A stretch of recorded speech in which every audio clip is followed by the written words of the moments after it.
¿A poco no está emocionado de estar aquí esta mañana? Yo sí. Y quiero que compartas ese gozo del Señor en tu corazón y con tus contactos. La verdad es que Dios es bueno y en medio de la tormenta sigue siendo fiel y sigue estando en su trono. Quiero contarte una historia. Un hombre llamado Viktor Frankl, un suizo que fue neurólogo y psiquiatra de origen judío, nació a principios del siglo XX. A este hombre, junto con su familia, le tocó vivir en carne propia los horrores de la Segunda Guerra Mundial. En septiembre de 1942, él, su esposa, sus padres y otros familiares fueron capturados y llevados a los campos de concentración nazis. Durante 4 años estuvo en cuatro distintos campos de concentración, incluido aquel temible campo de exterminio llamado Auschwitz. En ese tiempo, Víctor vivió cosas terribles e inimaginables para nosotros. Cuando terminó la guerra, él comenzó a buscar a su familia, su esposa, sus padres, sus amigos, conocidos, y se dio cuenta, lamentablemente, que ninguno de ellos había sobrevivido a esta tragedia. Durante su estancia en los campos de concentración, Víctor, como médico y científico, observó que las personas respondían de distintas maneras a los horrores que estaban enfrentando. Algunos, por ejemplo, se aislaban y vivían su sufrimiento aislados. Otros simplemente tomaban la decisión de tomar su vida y suicidarse.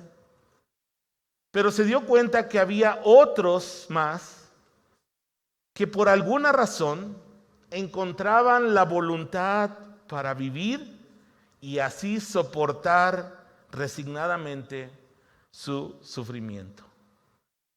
Entonces él se preguntó, ¿qué es lo que hace la diferencia? Y comenzó a hacer una tesis, él en su mente, después escribió un libro, donde según Viktor Frankl, toda persona, escúchame bien, toda persona necesita encontrar un significado y propósito para su existencia. Toda persona necesita encontrar un significado y propósito para su existencia. Eso es una necesidad y un impulso humano básico. Y cuando las personas encuentran ese significado y propósito, pueden resistir cualquier dificultad que enfrenten. Viktor Frankl concluye con lo siguiente: la vida es más llevadera y agradable cuando comprendemos por qué y para qué vivimos. Y hermanos, vivimos en una generación donde muchos no han encontrado su propósito, su sentido para la vida.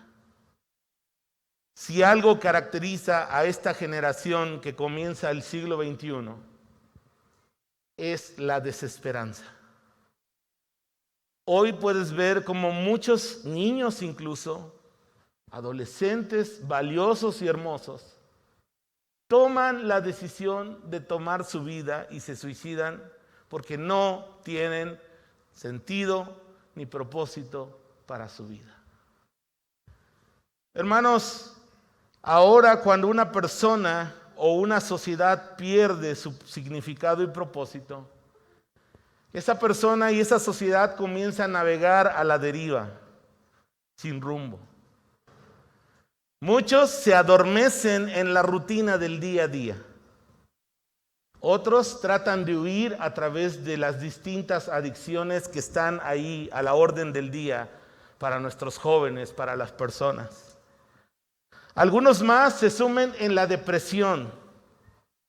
Otros solo van vagando por la vida, viviendo por vivir, sin metas que alcanzar y con un profundo sentido de insatisfacción, y entonces nada, absolutamente nada, los llena. En esta mañana quiero decirles que la fe cristiana provee significado y propósito para los creyentes. De tal manera que el creyente en Cristo se da cuenta que su vida forma parte de algo mucho más grande, mucho más valioso, algo por lo cual vale la pena poner nuestra pasión ahí y nuestra vida ahí, porque es algo más grande que incluso lo que podamos lograr en el día a día de nuestra vida. Hermanos, nosotros vimos la semana pasada en la primera prédica de esta serie Somos Iglesia, que somos la comunidad especial de Dios. Y ser la comunidad especial de Dios, hermanos, es un privilegio. Y es una alegría y un gozo, algo que nos da identidad a nosotros como creyentes. Pero aún más, nos da significado y propósito para la vida. Quiero que pasemos el primer versículo que está en Primera de Pedro, lo leímos la semana pasada. Y quiero que lo repitas conmigo, Primera de Pedro capítulo 2, versículo 9. Dice lo siguiente la Escritura, Primera de Pedro capítulo 2, versículo 9.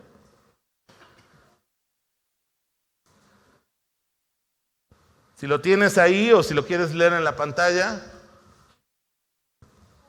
Bueno, si no lo tenemos en pantalla, léalo en su teléfono o en su Biblia. Vamos a leerlo todos juntos y quiero que lo hagamos con voz fuerte y clara. Si alguien no lo lee, dale un codazo por ahí al lado, ¿verdad? Para que lo lea.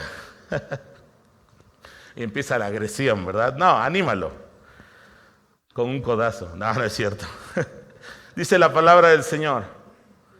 Mas vosotros sois linaje escogido, real sacerdocio, nación santa, pueblo adquirido por Dios, para que anunciéis las virtudes de aquel que os llamó de las tinieblas a su luz admirable.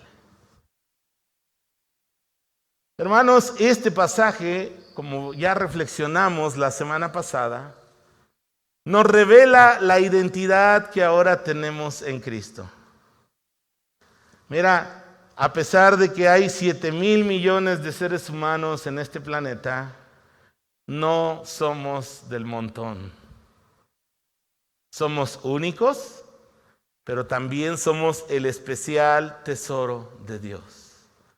Somos linaje escogido, una familia de rebeldes, de perdidos, de pecadores, de extraños, que Dios decidió juntar para sí mismo.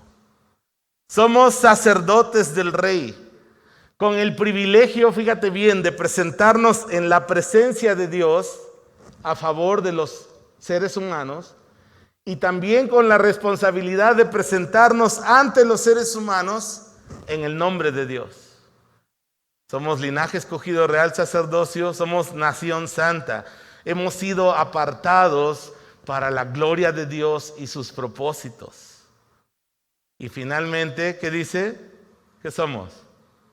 Linaje escogido, real sacerdocio, nación santa, un pueblo que Dios compró con su preciosa sangre para posesión suya. Y ahora, hermanos, tenemos esa identidad, ese privilegio. Somos parte de la familia de Dios. Somos herederos y coherederos con Cristo. Pero hay un sentido de propósito que el domingo pasado intencionalmente no expliqué cabalmente, que está aquí en este versículo. ¿Para qué Dios hizo eso con nosotros? Léalo ahí. Para anunciar las virtudes de aquel que nos llamó de las tinieblas a su luz admirable. La idea del texto original en el vocablo anunciar es que vamos a llevar esto que Dios nos ha dado a donde quiera que vayamos.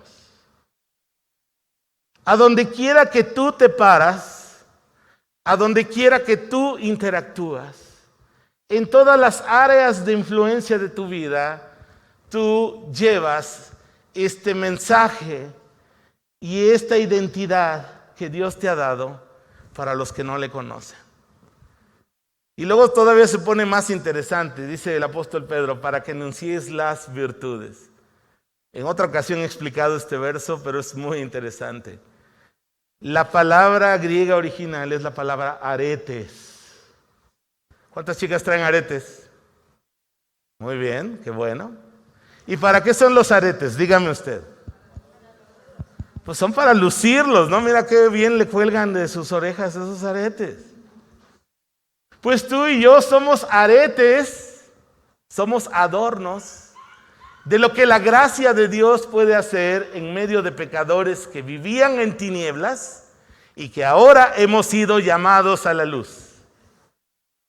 Entonces, hermanos, amigos, en esta mañana, lo que Dios ha hecho en tu vida es un adorno de su gracia, de lo que Él es, de lo que Él puede hacer en la vida de todos nosotros.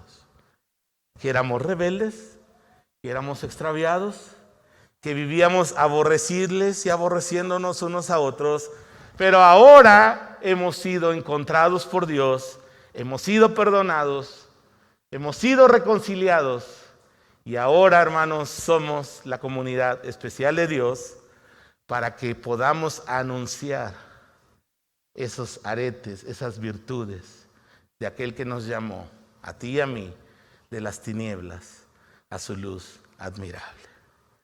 Hermanos, este es un alto honor. Por eso en esta mañana, la segunda entrega de esta serie es Somos una comunidad misionera. Tenemos una misión que cumplir. Tenemos un significado, una identidad, un significado, pero también un propósito por el cual Dios ha derramado su gracia en ti y en mí. Vamos entonces a otro versículo de la palabra, por favor.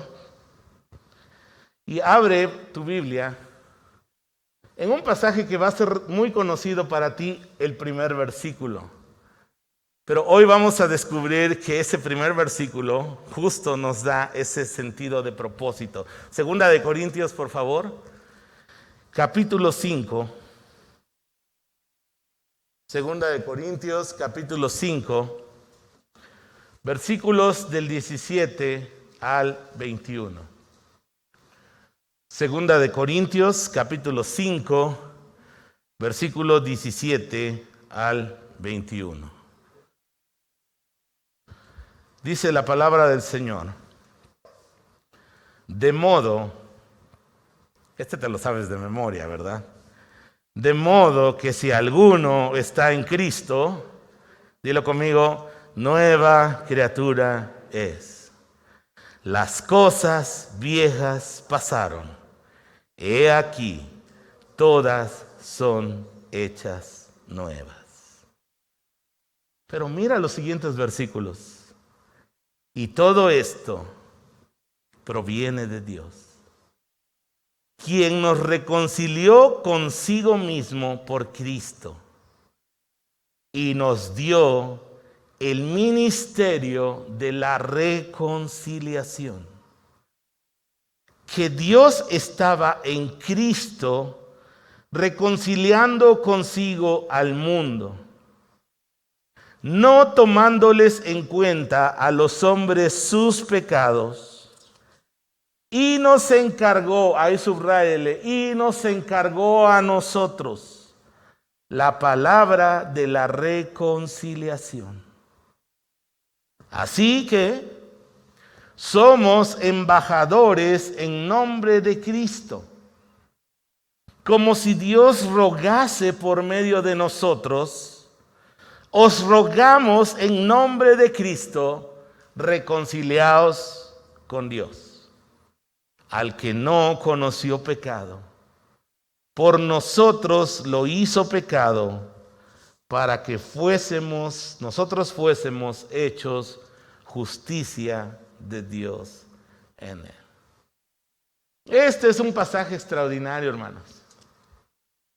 Es un pasaje que nos dice que los que están en Cristo son nuevas personas y que Dios les ha preparado nuevas cosas para los que creen en Él. Con Cristo hay un nuevo comienzo, hay una nueva esperanza, hay una nueva identidad, un nuevo significado y un nuevo propósito para la vida. Si tú como cristiano estás navegando sin rumbo en la vida, quiero en esta mañana llamar tu atención a lo que enseña la palabra y te des cuenta que Dios tiene algo extraordinario para ti. Descúbrelo, conócelo, vívelo y vas a experimentar la presencia y la plenitud de Dios en tu vida. Dice el versículo 18 que todo esto proviene de Dios, quien nos reconcilió consigo mismo por Cristo. Hermanos, Dios hizo lo necesario para reconciliarnos con Él. Dice la Biblia que nosotros estábamos enemistados con Dios. Éramos sus enemigos. Muchos de nosotros ni por equivocación nos hubiéramos acercado a Dios. Así se los digo. Nuestras actitudes, nuestras acciones contra Dios y contra nuestro prójimo demuestran que vivíamos enemistados con Dios y enemistados con todos. Dice Pablo en Tito capítulo 3, vivíamos siendo aborrecibles y aborreciéndonos unos a otros. Vivíamos rebelados contra nuestro Creador.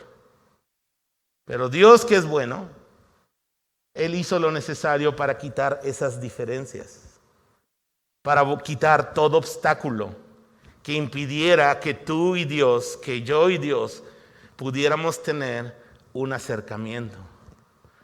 Y un acercamiento no superficial, un acercamiento profundo, un acercamiento que transforma la vida, que cambia tu posición completa delante de Dios.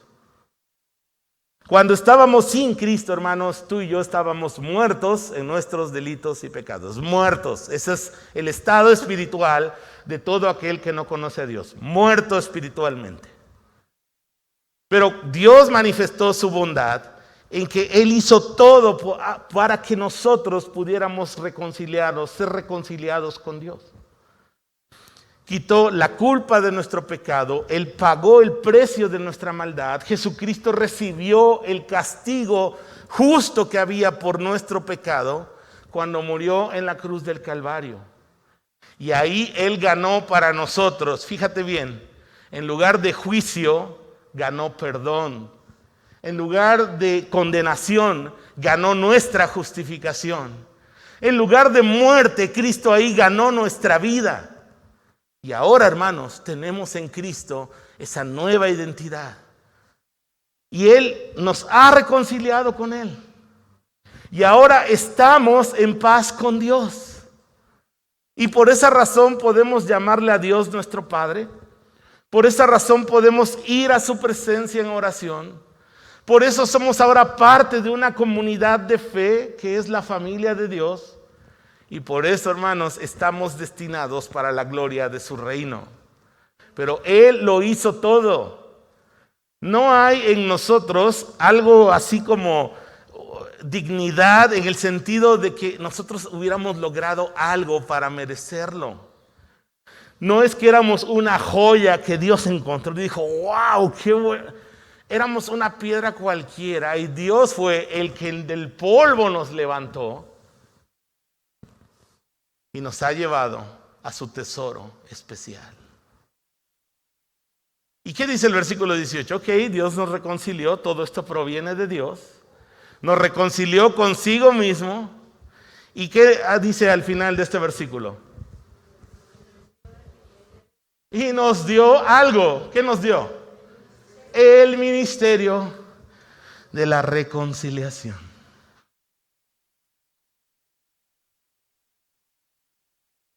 La reconciliación, hermanos, es algo, el ministerio de la reconciliación es algo mucho más grande, que rebasa el alcance de nuestra propia vida. Dice más adelante, nos encargó a nosotros la palabra de la reconciliación. ¿Y cuál es esta palabra? Que Dios estaba reconciliando al mundo en Cristo Jesús. Versículo 19, no tomándoles en cuenta a los hombres sus pecados. Es muy interesante ahí ese texto, porque dice que Dios no está haciendo un inventario de tus pecados. Nosotros a veces sí somos tan rencorosos que guardamos, ¿no? 4 veces me has hecho esto, ¿no? Le decimos. ¿Y te acuerdas? El 22 de junio de 1975 me dijiste esto, esto y aquello. Estamos guardando el rencor. Pero Dios no lleva un inventario de nuestros pecados. Él tomó el pecado de todos nosotros y lo puso en la cruz de Cristo. Y Él es Salvador entonces de todos nosotros. Hermanos, el mensaje de la Cristo, el mensaje de la reconciliación, no es un mensaje de superioridad moral. No es un mensaje de condenación para este mundo. Es un mensaje de reconciliación. De que ahora todos nosotros podemos estar en paz con Dios.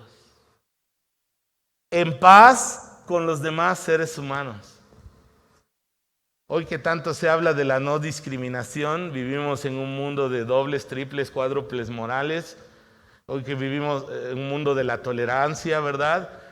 Hermanos, el Evangelio es paz. Paz de nosotros con Dios y paz con el resto de los seres humanos. Sin importar su color de piel, sin importar sus gustos, sin importar su estrato socioeconómico, estamos en paz con Dios y en paz con los demás. Y esas son las buenas noticias del Evangelio. Mira, el mundo lo que necesita no es unas nuevas clases de moral. No necesita otra larga lista de prohibiciones de lo que debe hacer y lo que no debe de hacer. Lo que el mundo necesita es un Salvador y un Libertador que los pueda traer nuevamente a todos los seres humanos a un estado de paz con Dios. Y de esa manera experimentar reconciliación. El versículo 20 dice algo impresionante también. Así que somos, ¿qué somos? Dígalo conmigo. Embajadores. Dígalo conmigo, somos embajadores. ¿Y quién es un embajador? Bueno, en nuestro tiempo actual, un embajador es un diplomático, un enviado por parte de un gobierno, para que represente a ese gobierno, pero a esa nación, frente a otros. Nuestro país tiene muchísimas embajadas en todo el mundo y en cada embajada hay un embajador que en actos oficiales o en acciones de ayuda, él representa a nuestra nación. Ahora, fíjate el privilegio que tenemos nosotros. Somos embajadores ¿de quién? ¿Te das cuenta? Somos embajadores de Cristo.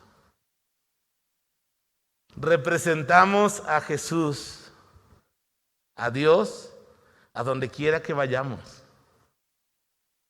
en todo lo que hagamos. No representamos una idea religiosa o una filosofía solamente de hacer cosas buenas. Representamos al mismo Hijo de Dios. Eso es lo padre de la vida cristiana. No necesitamos encerrar a Jesús en las 4 paredes de un templo. Algunas iglesias, después de haber cesado sus servicios, se diluyeron completamente como iglesias. ¿Por qué? Porque su identidad está en un lugar, está en la producción de un culto, está en lo famoso que puede ser su predicador o el cantante que toca ahí. Pero la realidad, hermanos, es que en la Biblia el centro de la identidad del pueblo de Dios es Jesús. Y nosotros le representamos a Él. Y entonces, mira, ahí donde eres ingeniero, ahí donde eres abogada, ahí donde eres comerciante, ahí donde eres maestro, lo que sea, tú eres eso, pero representas a Jesús en todo lo que hagas. Por eso el domingo pasado les decía, nosotros, hermanos, representamos a un nombre mucho más grande que nuestro propio nombre. Representamos a Jesús. Y fíjate bien lo que está diciendo Pablo. Como embajadores, dice, es como si rogásemos en nombre de Dios a todos los que nos rodean que se reconcilien con Dios. Ese es el ruego de Dios para este mundo. La paga del pecado es muerte, pero la dádiva de Dios es vida eterna en Cristo Jesús, Señor nuestro. Y ese es el mensaje que nosotros tenemos.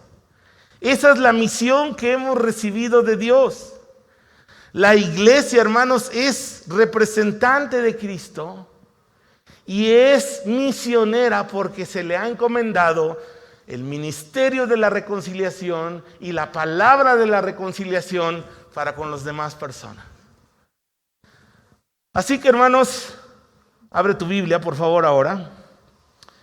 En el Evangelio según San Lucas, capítulo 4, versículo 18 y 19.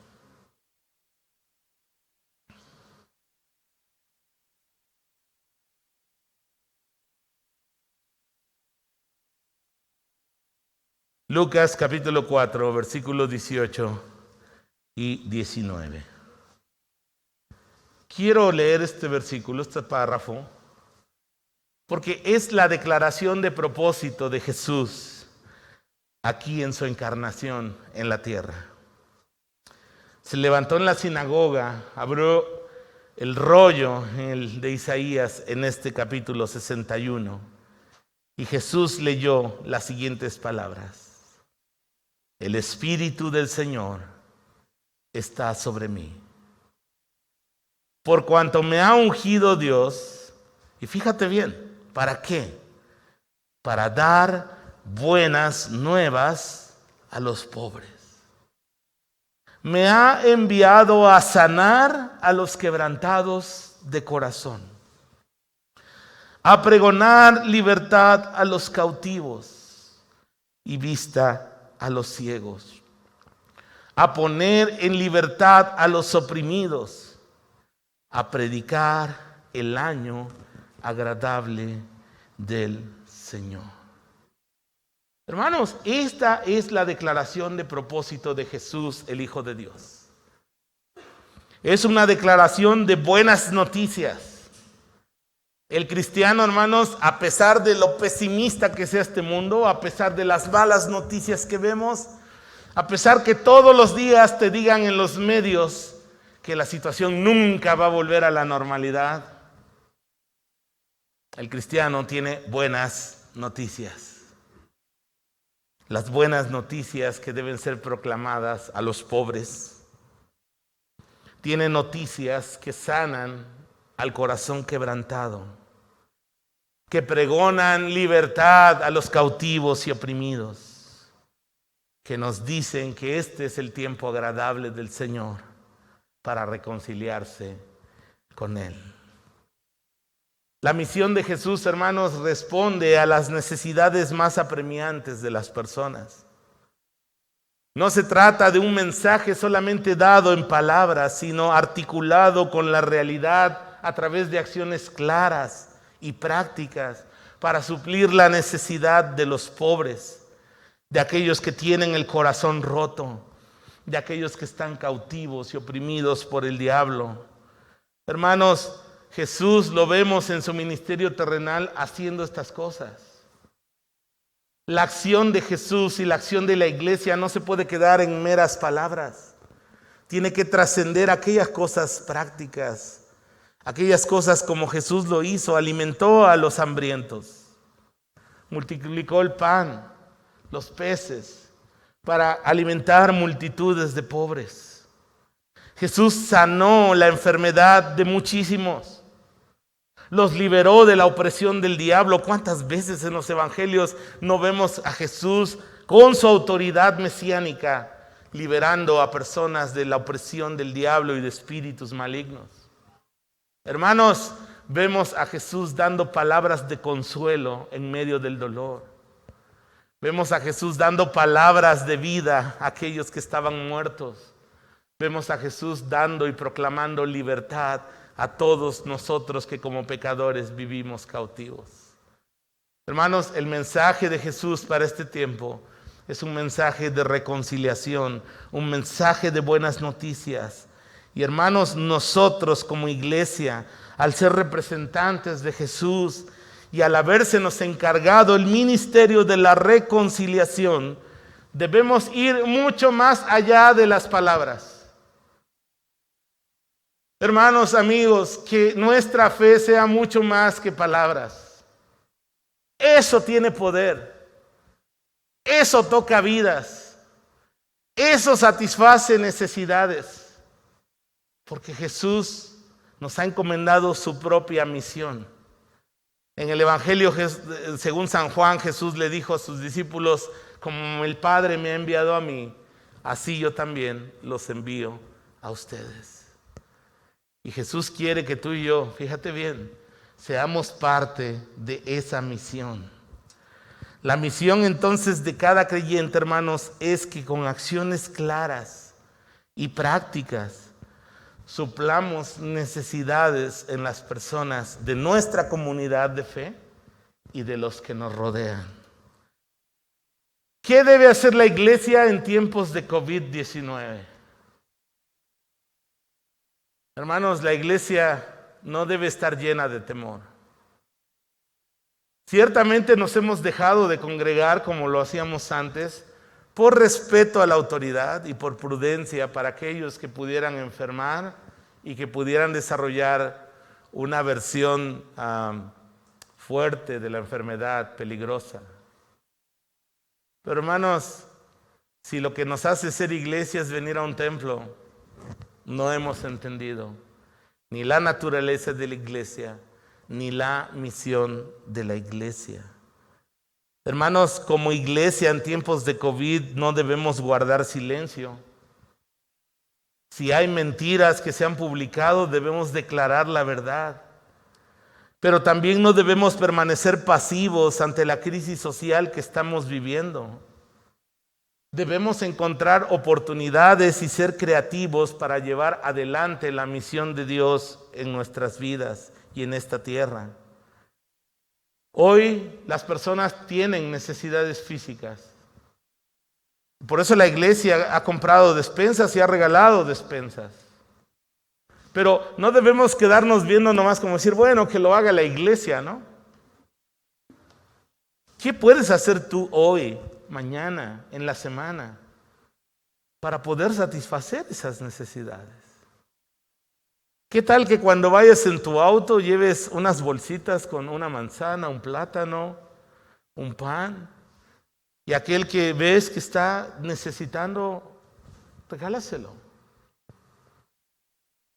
Aquel que a lo mejor está yendo a trabajar y no puede comprar un cubrebocas y no puede guardar las medidas sanitarias, pero tiene necesidad, porque hoy veo que con mucha facilidad muchos dicen, quédate en casa, y quédate en casa, y quédate en casa.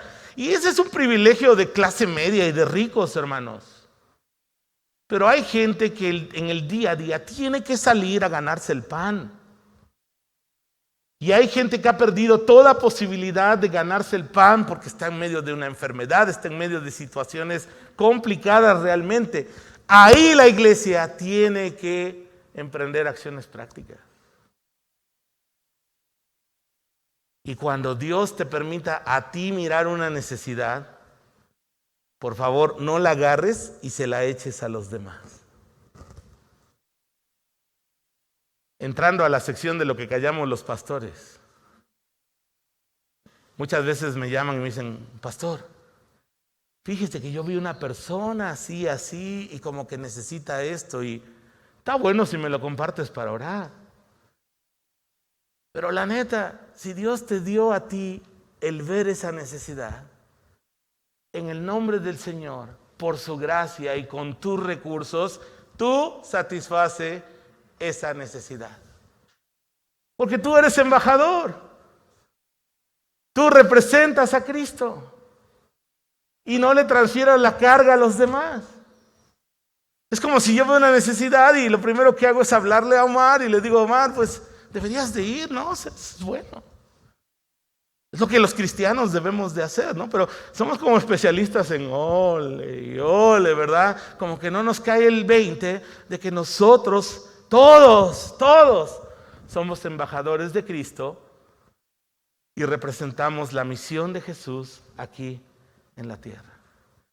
Las personas tienen necesidades emocionales en este tiempo. Personas deprimidas, personas que se sienten solas, personas que han enfermado y a lo mejor no hay ni siquiera quien les apoye. ¿Has pensado en los viejitos de la congregación? ¿Te has ofrecido para hacerles sus compras, para llevarles medicina? Hermanos, que nuestra fe se torne muy práctica y podamos ayudar a otros. No se pierda el siguiente capítulo porque la siguiente prédica se titula Somos una comunidad que ayuda. Ahí vamos a hablar más a detalle de esto. Pero hermanos, Jesús dio de comer, Jesús sanó enfermos, pero Él fue a la necesidad más básica, más apremiante de los seres humanos, que es su necesidad de Dios. Y tú y yo debemos llevar el mensaje de reconciliación de Dios a aquellos que no le conocen. ¿Qué hacemos en tiempos de pandemia para proclamar el nombre de Cristo? Y yo sé que nos han dicho, no visites a nadie, y te digo que mantengas la prudencia y acates. Pero vamos a pensar en los medios digitales. ¿A quién le has llamado? Que no sea de tus cuates.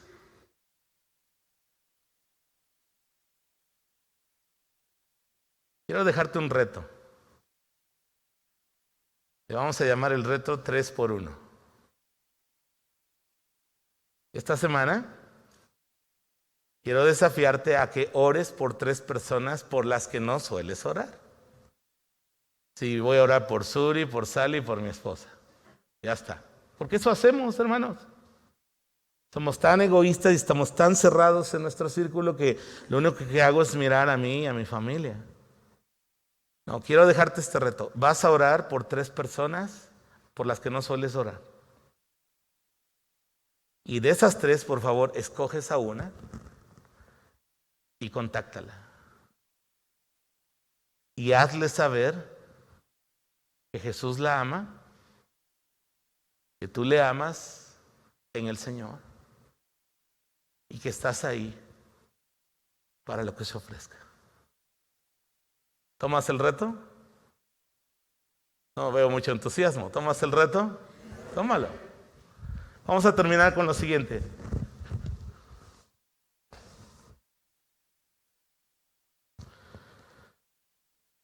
Quiero terminar con este versículo. Hechos capítulo 1, versículo 8.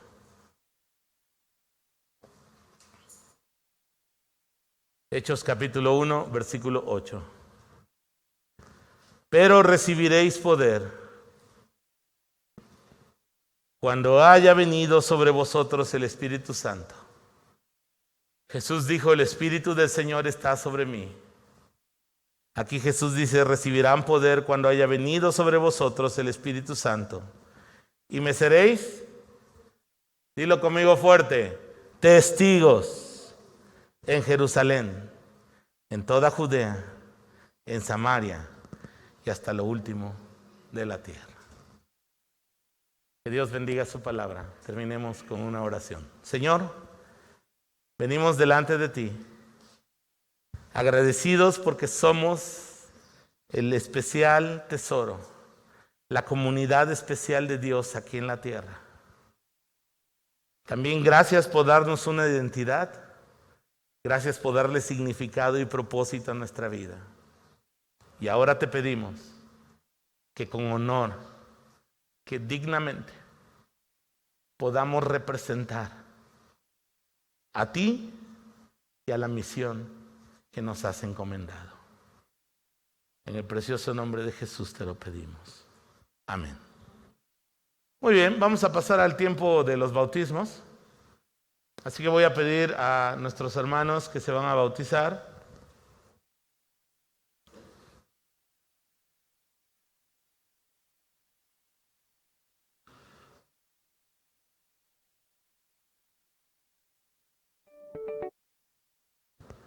Alfredo, Elisa y José.